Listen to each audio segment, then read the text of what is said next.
Bon anniversaire, hein, banlieue. J'ai pas la notion du temps. Le temps est une invention capitaliste. Alors dans le désordre, BDE, banlieue d'Europe, Glasgow. Il neige, les vitrines de Noël, de jeunes Scottish saoulent et courts vêtus, courent la nuit, des chopes de bière à la main dans les couloirs labyrinthiques du grand hôtel qui nous héberge au-dessus de la gare. Poètes et politiques écossais ivres. Je me dis en écoutant Boyd parler du carnaval interconfessionnel et les pirates du Wochen qui prennent en otage leurs sponsors sur le Danube, que si les expériences que j'entends exposer ont fonctionné, c'est parce que leurs initiateurs ont eu une folle ambition, et que plus l'ambition est à la hauteur non seulement de ses rêves, mais de ceux pour qui et avec qui on les réalise, plus la réussite est au rendez-vous. Banlieue d'Europe, Liège. Yvette Lecomte m'invite, je ne la remercierai jamais assez. Près de l'hôtel, en face de la gare, des vitrines où des filles jeunes et moins jeunes tricotent en attendant le chaland. Dans une rencontre légère comme la Jupiler et la dentelle de Bruges, une jeune femme métisse parle du travail que mène son association avec des demandeurs d'asile dans le sud de la Belgique.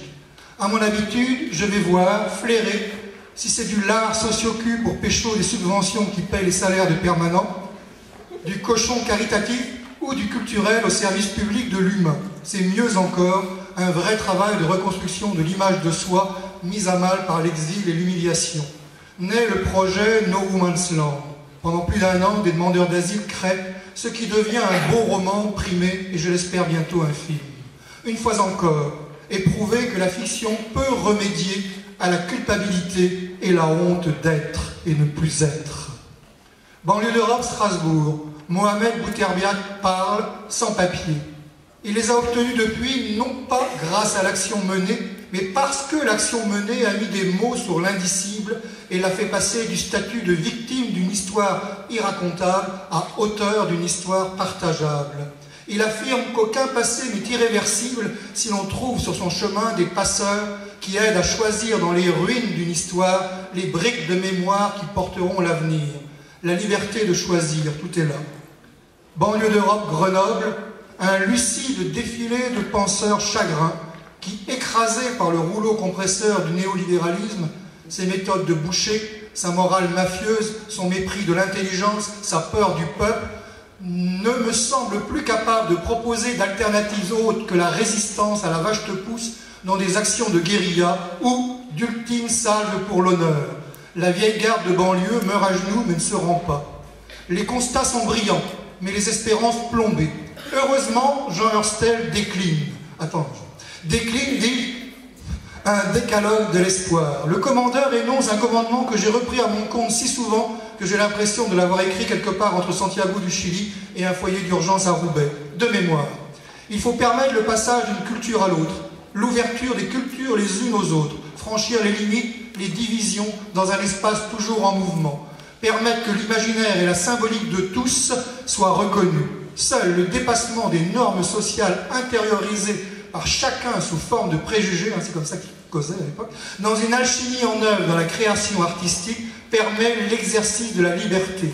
Il s'agit avant tout, disait Jean, de dépasser l'imaginaire capitaliste, défini comme une expansion sans fin de l'économie, de la production, de la consommation. Et là, c'est moi qui l'affirme derrière le vieux maître, inventer de toutes pièces un espace entre les lignes, dans le vide laissé, dans la marge, où se déconstruisent puis se construisent de nouveaux rapports politiques, artistiques, sociaux.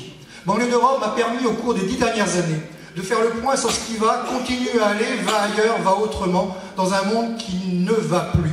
J'y trouve des preuves vivantes que la résistance tient en 3 points.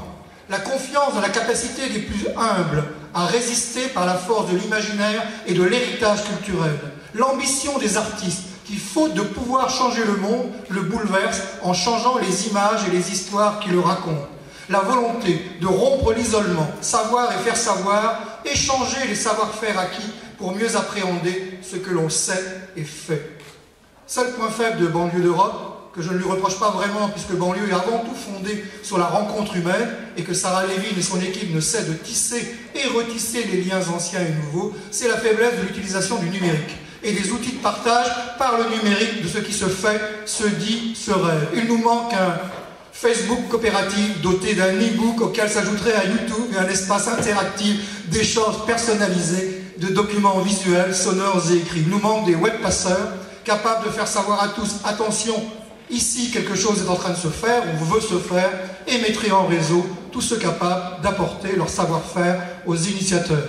Coda, comme disait le Che Guevara, ceux qui sont tombés dans les banlieues et fossés de la révolution font aussi partie de la révolution.